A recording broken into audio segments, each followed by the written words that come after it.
So I think the chaos we face is a test. Like the waters of baptism, it will wash off all that is superficial, all that which we have not integrated. Encountering outer darkness, being challenged by the outer darkness, is an urgent test for Christians to know, to the extent that it is possible to know in our hearts, in our minds, what exactly is this thing about? What is the incarnation? How does it anchor the world? And of course there is mystery. But we can tell people why mystery matters, why some things cannot be described or contained, and why that mystery is the fount of existence. And I think that the answer in how to engage the fragmenting world is in the story of St. Christopher. That as we travel further away from the altar, we never compromise its purity.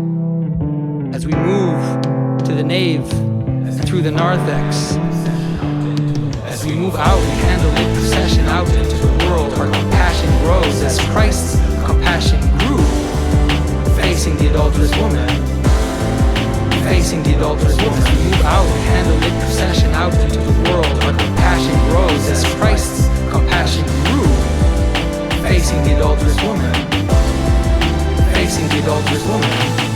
As Christ's compassion grew, facing the rich, thieving tax collector, the heretical Samaritan woman.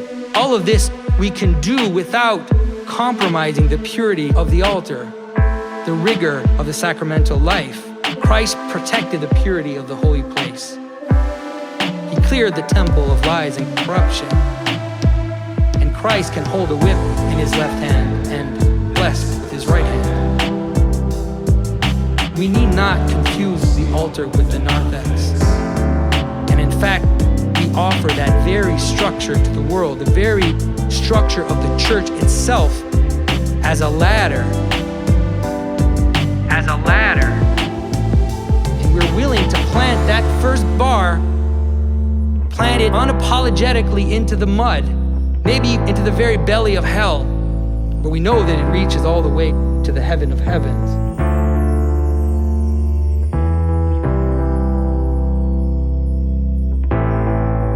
But as we preserve the hierarchy of salvation, we must remain cautious. We must remain humble enough to notice the holy fool who's hiding in the chaos.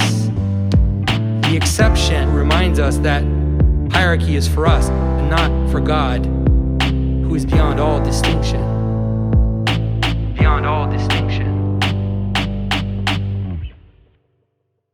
As we move out in candlelit procession out into the world, our compassion grows as Christ's compassion grew, facing the adulterous woman.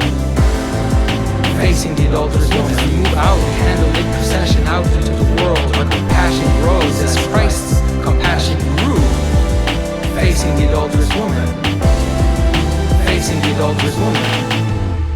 We need to be humble enough to perceive that sometimes, even if it is rarely, by the grace of our Lord, the monster on the edge of the world will be the very vehicle for Christ to be carried further out than we ever thought possible.